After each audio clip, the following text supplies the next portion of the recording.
Lecture du livre des Actes des Apôtres, au chapitre 11, du verset 21b au verset 26, puis chapitre 13, verset 1 à 3.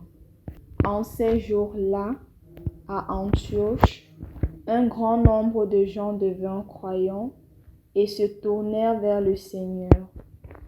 La nouvelle parvint aux oreilles de l'église de Jérusalem et l'on envoya Barnabé jusqu'à Antioche. À son arrivée, voyant la grâce de Dieu à l'œuvre, il fut dans la joie. Il les exhortait tous à rester d'un cœur ferme attaché au Seigneur. C'était en effet un homme de bien, rempli d'Esprit Saint et de foi. Une foule considérable s'attacha au Seigneur. Barnabé partit alors à Tarse chercher Saul. L'ayant trouvé, il l'amena à Antioche. Pendant toute une année, ils participèrent aux assemblées de l'Église. Ils construisirent une foule considérable. Et c'est à Antioche que pour la première fois, les disciples reçurent le nom de chrétiens.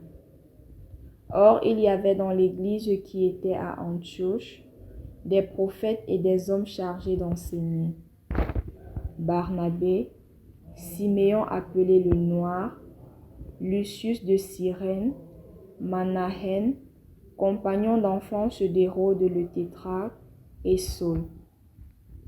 Un jour qu'ils célébraient le culte du Seigneur et qu'ils jeûnaient, l'Esprit Saint leur dit : « Mettez à part pour moi Barnabé et Saul, en vue de l'œuvre à laquelle je les ai appelés. » Alors, après avoir jeûné et prié, et leur avoir imposé les mains, ils les laissèrent partir. Au nom du Père et du Fils et du Saint-Esprit. Amen.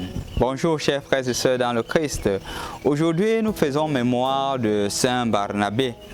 En effet, chers frères et sœurs dans le Christ, quand nous écoutons la première lecture d'aujourd'hui, on l'appelle clairement Barnabé. Mais en premier lieu, son nom n'était pas Barnabé, c'était Joseph. C'était que voyant sa manière de faire, voyant son caractère, voyant sa manière de servir la communauté, on lui a donné le nom de Barnabé, qui signifie homme de réconfort. En effet, c'était justement celui-là qui réconfortait et qui encourageait les communautés. C'est pour cela qu'il a justement le privilège d'être envoyé en mission. C'est justement celui-là qui a le privilège aussi d'aller appeler Saul et de l'introduire. On peut dire d'une certaine manière que c'est lui qui a introduit Saul, qui sera plus tard appelé Paul dans la première communauté et même dans les langues missionnaires. Il est un peu comme, on pourrait dire, le mentor de Saint Paul, Saint Barnabé. En effet, chers frères et sœurs dans le Christ, ce qui est davantage remarquable dans la parole, dans la vie de Saint Barnabé, ce n'est pas seulement le fait d'être allé en mission. C'est d'abord la mort en soi-même. Et justement, c'est cette mort en soi-même qui lui permet de regarder les autres et de voir la présence de Dieu et de les réconforter. Remarquons clairement que dans la première communauté chrétienne, s'étant converti, il avait un lopin de terre. Et qu'est-ce qu'il a fait? Il a décidé de vendre ce qu'il avait, le mettre au service des apôtres, au pied des apôtres, et de se donner au service de l'évangile entièrement. C'est ce qu'il a fait. Et c'est en cela justement qu'on retrouve la grandeur de cet apôtre.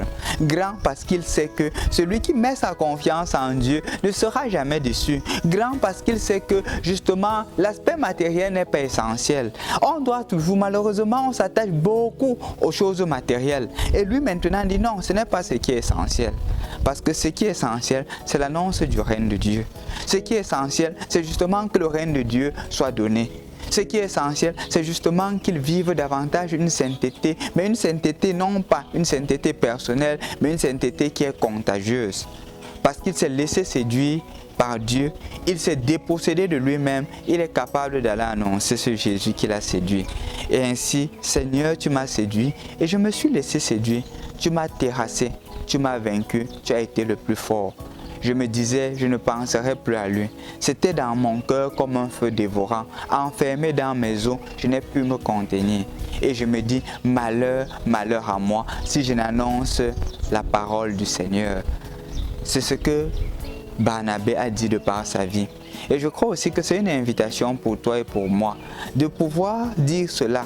de par notre vie, de pouvoir dire cela, de par notre manière de nous relationner avec les autres. Quand on écoute la vie de Saint Barnabé, on a l'impression que tout pourrait être rose dans sa vie. C'est faux. On se rappelle clairement que dans ses expéditions missionnaires, il a été bastonné, il a été tabassé et en plus il est mort martyr. C'est justement parce que le Seigneur l'avait séduit qu'il était capable de transcender les difficultés qui se présentaient à lui.